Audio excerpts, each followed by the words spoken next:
So let us read for a while about Srila Prabhupada.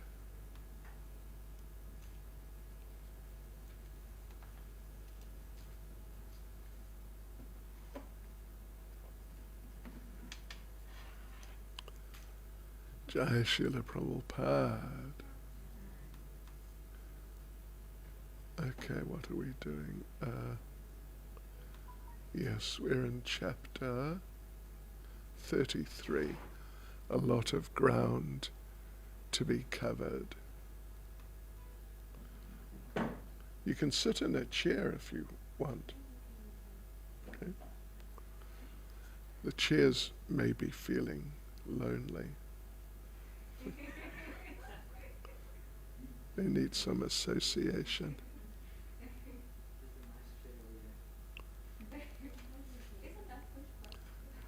That's Pushpa's chair. It's just a joke, by the way.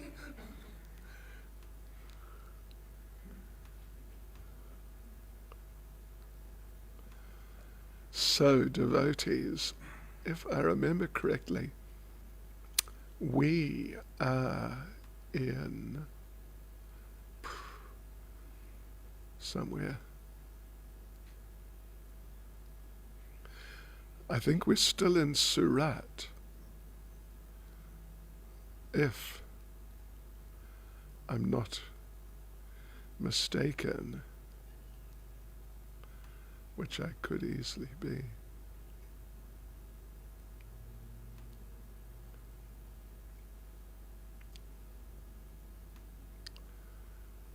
Okay, well, I don't know, okay.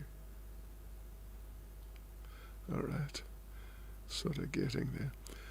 Nama Vishnupadaya Krishna Prestaya Bhutale Shrimati Bhakti Vedanta Swaminiti Namane Namaste Saraswati Devi Gauravani Pracharne Nirvishesha Shunyavadi Paschachadishtarne Sri Krishna Caitanya Prabhu Nityananda Shri Advaita Gadadha Shivas Adi Gaura Bhaktivinoda Hare Krishna Krishna Krishna Hare Hare Hare Rama Rama Rama Hare Hare Vanchakapatarubhyascha Kripa Sindhubhya Evacha Patitanam Pavanebhyo Vaishnavebhyo Namo Namaha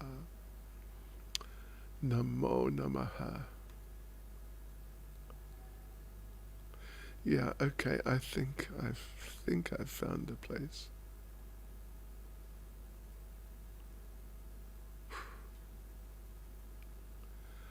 Prabhupada's outdoor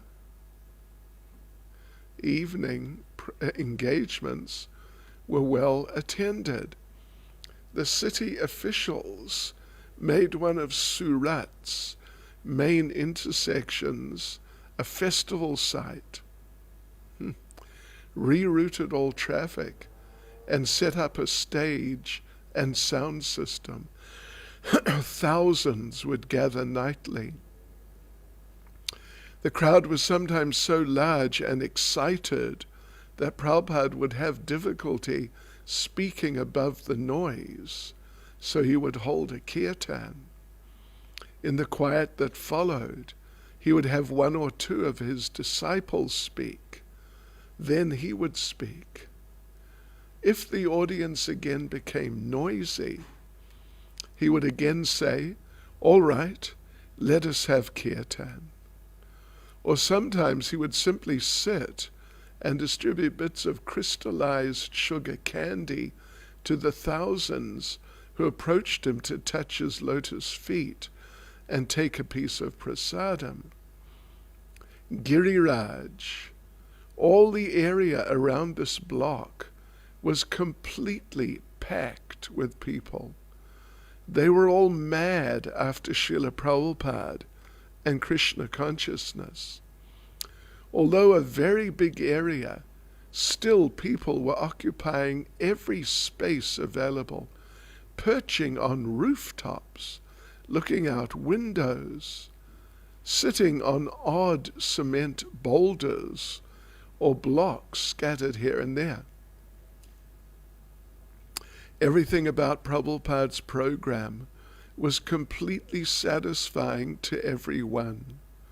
The old people liked it because there was the saintly figure of Srila Prabhupada with his young foreign disciples. And the intellectuals liked it because Srila Prabhupada was giving such sound philosophy. And the children liked it because they could run and dance and join in the kirtan. Madri Dasi. At one program, they mobbed us, so we couldn't even get out of the cars. They were so eager to see Srila Prabhupada. There were so many people. Prabhupada said, all right, the next night will be a night for ladies only. So the next night, only ladies came. But still it was just as packed. And Prabhupada gave a wonderful lecture. Bruce, this is Banu Maharaj, one program was so noisy that no one stopped talking. So Prabhupada just started chanting the Brahma Samhita. That was the whole program. He just chanted the Brahma Samhita. Then he gave up and went out. Chidananda, before going out to attend these programs, Prabhupada looked like a general getting ready to go out for battle. He would come out of his room, beautifully dressed and effulgent, ready to go out and fight Maya. There were thousands and thousands of people waiting. I didn't know what to make of it. I couldn't handle so many people. But Prabhupada was waging war on Maya. He was there to convince all these people. And the more people would come, the stronger he would get. Unquote. Prabhupada preached in the outlying villages also. He would ride in a car with Mr. Jariwala, several disciples, and his Radha Krishna deities to Bardoli or Miol. The village dwellings were made of baked mud with straw roofs and cow dung walls and floors. For Prabhupada's visit, the villagers drew rice flower designs on the ground outside their houses and lined their lanes with clay pots, plantain leaves, and coconuts. What is that called when they make those decorations? Huh? Rangoli. They do it in South Africa? Okay. Yeah, it's nice. Okay. So they drew rice flower designs on the floor outside their houses and lined their lanes with clay pots, plantain leaves, and coconut and coconuts. Mr. N.D. Patel, the people in my village were much impressed by the presence of Prabhupada. They used to say that he has done miracles by chanting. He is a miracle saint, no doubt, people were saying. So many Western people have become devotees just by chanting the name of the Lord. The people were very much impressed by Prabhupada's practical way of bhakti. In his lecture, Srila Prabhupada created such a good impression, not only on Vaishnavas, but so many Christians, Parsis, even some Mohammedan friends started believing in Lord Krishna as the universal Godhead. with regards to all the saints, nobody has been able to spread this philosophy like this in the past. In our village, we're already Vaishnavas, of course, but we used to believe in Suryaji, Durga, Thakurji, and all these things. But after Prabhupada's explanation of what is Gita, what is Lord Krishna, we are chanting Hare Krishna, Krishna Krishna, Hare Hare, Hare Rama, Rama Rama, Hare Hare. After Prabhupada conducted his discourse here in the village, the people were so impressed that even in his absence, they chant the Mahamantra loudly, and they greet people with the words, Hare Krishna, Hare Krishna. At the time of departure, the people wished every devotee and Prabhupada with the words, Hare Krishna, unquote. When there were no outside engagements, Prabhupada would sit in his room and receive visitors. To a member of parliament who came to visit, Prabhupada said that wherever he traveled, he encountered the concept of India as a beggar, backward and poverty-stricken. Ambassadors from India, he said, had only reinforced that image by going to Western countries and begging, give me rice, give me money, give me alms. India, Prabhupada explained, had the greatest wealth of spiritual culture and knowledge of Bhagavad Gita. Prabhupada had taken this wealth to the West and given it away freely. He was not a beggar. Yamuna, during visiting hours, riding in the car, walking, standing or sitting, in all these situations, during visiting hours, riding in the car, walking, standing or sitting, Prabhupada was chanting japa all the time in Surat. His fingers were always moving within his saffron bead bag. He was always a Vaishnav, the pure devotee of Krishna, well-groomed, with beautiful, neat tilak on, and his hand was always in his bead bag. As he was sitting to greet people, one would be struck by his inconceivable beauty. Srila Prabhupada said persons who give themselves to others are called magnanimous.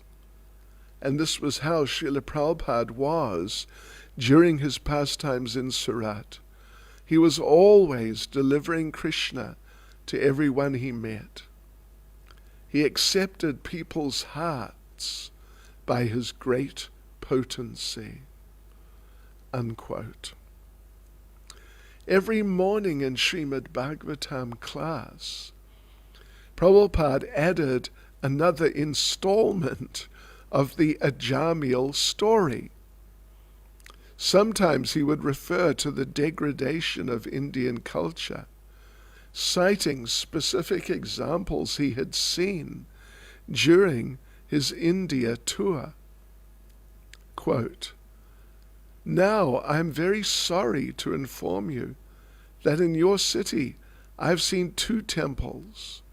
They are known as Ram Mandir, but there is no Ram." This cheating is going on and you are accepting.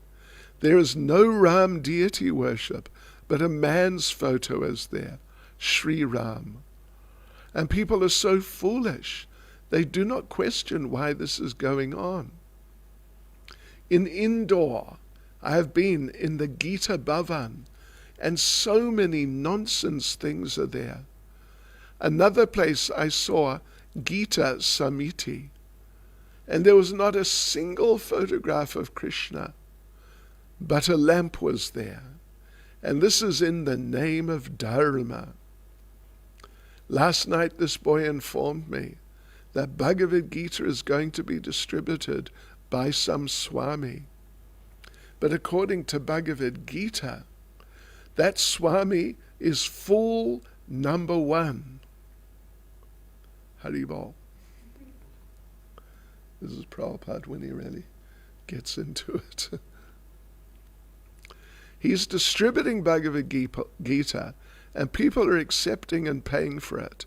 This is going on. It is a very serious situation all over the world. In the name of Dharma, religion, adharma, irreligion, is going on. Just as Ajamil had become degraded, Prabhupada explained, Indian culture had also become degraded. The only hope was for people to return to their rightful position of Krishna consciousness. So, quote from Prabhupada, so all over the world, not only in India, there cannot be peace unless you reform the whole social structure. And that can be done only by this movement, Krishna consciousness. Now, see how this man fell down. Lusty people. They don't care for society. They don't care for elderly persons. They do it in the road, in the street, on the sea beach, anywhere, in the cinema. These things are going on. It is advertised also in the cinema nowadays to attract people. Formerly in India it was not so, but they're introducing all this nonsense to make people more lusty. To become lusty means he is going to hell. If you want to open the door to your liberation, then you should engage yourself in serving the Mahat, the pure devotees. If you want to open the door to the hellish condition of life, then you mix with those who are too attached to women, or women who are too attached to men. There's plenty of both types. Unquote. He spoke of the slaughterhouse and continued to decry the public display of illicit sex.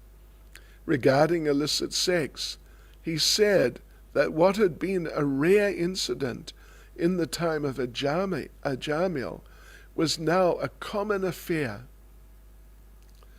He said, how can young people protect themselves? They're not trained up. This Ajamil was trained up, and yet he fell down. I saw in many parks, such as Golden Gate Park, within the cars, the young boys and girls. Now here it is said that this behavior is expected of the Sudra, not from the higher castes. So just try to understand. They're thinking that they're becoming advanced, but they're not becoming advanced, they're becoming degraded. The whole world is degraded, and India is also imitating their degradation. How? By degraded association, one becomes himself degraded, this story will reveal. Unquote. Prabhupada had accomplished in Surat what he had intended. He had given the holy name, and the people had embraced it. The people of Surat, although not prepared to alter their lives radically and live as ISKCON devotees, appreciated that Prabhupada had turned Westerners into devotees of Lord Krishna, and that he was teaching the pure message of the scriptures and chanting Hare Krishna.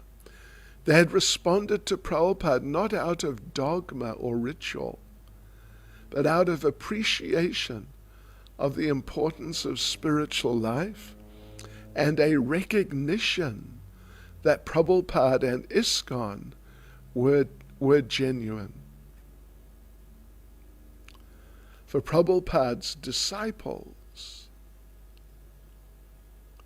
the visit to Surat had given them a glimpse of what the world would be like if everyone was a devotee. Yeah.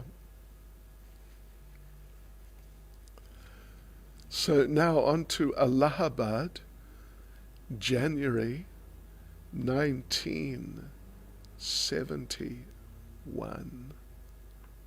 Let's see how we do. Kumbh Mela is the greatest congregation of human beings on earth. Every 12 years in Allahabad, sadhus and pilgrims from all over India gather at the Triveni, the confluence of which rivers?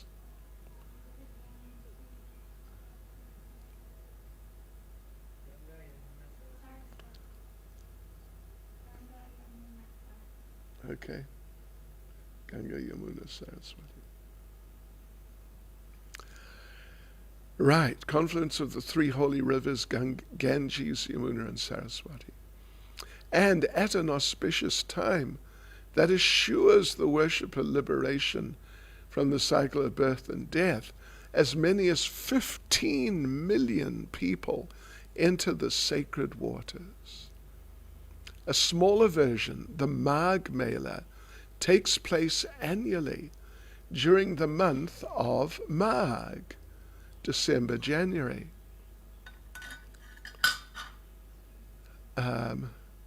January of 1971, however, happened to fall halfway through the 12-year cycle from one Kumbh Mela to the next. And the Mela was known as Ardha Kumbh Mela, which means half Kumbh Mela. Millions would attend, and Srila Prabhupada decided to take advantage of the opportunity and attend the Mela with his disciples to preach. While his disciples took the train from Surat to Allahabad, Prabhupada, accompanied by Tamal Krishna, Hansadutta, Nanda Kumar, and others, went briefly to Bombay and then to Calcutta, where he satisfied himself that his shipment of books from Dai Nippon was safely stored at a Scindia warehouse. He also purchased 24-inch brass Radha Krishna deities to take with him to Allahabad. On January the 11th he wrote, quote, "Tomorrow morning we're going to Allahabad to attend the Ardha Kumbh Mela festival. We shall be going all 40 strong devotees, and there are an expected 7 million going by there also for the month of Magh. About 25 devotees had taken the train from Surat to Allahabad, and others, newcomers from the US and England, would soon be arriving. After a 23-hour train ride, the first group arrived. As they disembarked, they could see only fog. With the address of a brahmachari ashram where they were to stay until they could pitch their tents at the Mela site, they started forward. The devotees knew little of what to expect as they crowded into several one-horse tangas and proceeded toward the appointed brahmachari ashram. They had heard that the Kumbh Mela was the most auspicious time to bathe at the Triveni, and that the water was icy cold. In the foggy morning, they saw pilgrims along the road, riders on camels, and guards carrying rifles. Reaching the ashram at sunrise, they could see the sacred Ganges before them. The next morning, the devotees started for the pilgrimage site, joining the stream of pilgrims funneling toward the Triveni. As they passed the Ram Bagh train station,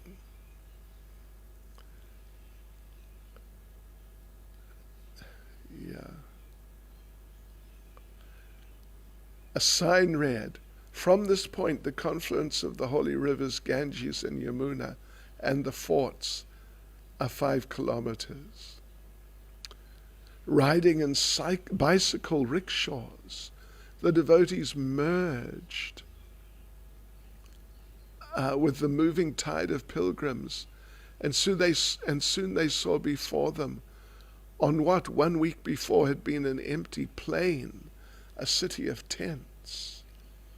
From the small tents, big tents, and giant pandals with flags flying. From the small tents, big tents, and giant pandals with flags flying, rose a dissonance of sounds, music, loudspeaker announcements in different languages, bhajanas, and the hum of prayers. The devotees got down from their rickshaws, paid their drivers, and proceeded ahead, moving with the flow of pilgrims. As they walked, the ground transformed from grass to sand to mud, and the amplified music and the din of mantras and chants increased. The entire way was lined by beggars with leprosy, elephantiasis, and deformities. The Mala committee had given ISKCON a good location near one of the entrance gates, and a few of the experienced devotees engaged workers in setting up the tents. ISKCON's pandal was large and brightly colored, with 3 smaller tents close by, one for the men, one for the women, and one for Srila Prabhupada. A flimsy shack of corrugated tin served as a kitchen. Prabhupada was to arrive the next day, and the devotees worked quickly, putting down hay and rolling out darts, large carpets, or durries,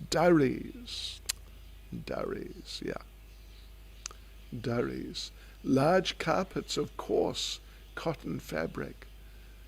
The devotees would have to build their own fires, gather their own vegetables, wash their own clothes, and do everything for themselves, all in the middle of a cold, barren sand flat. It was a far cry from being served like princes at a life member's home. The devotees were in the midst of a great religious festival and human spectacle. And without Prabhupada, most of them were bewildered by the strange sights and sounds. Yogis sat all day in the same posture, while crowds stood watching. Trident-carrying Shivites with simple red cloth, Rudraksha beads and matted hair sat smoking ganja. We don't do that, do we? Definitely not.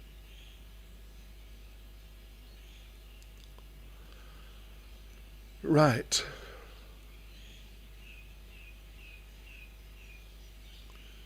So they'd have to do everything from the okay. The devotees were in the midst of a great a procession of elephants, followed by 2 long files of naked sadhus, strode by. An ascetic lay on a bed of thorns, renunciates. And there were still others, extreme renunciates, rarely seen by the rest of civilization.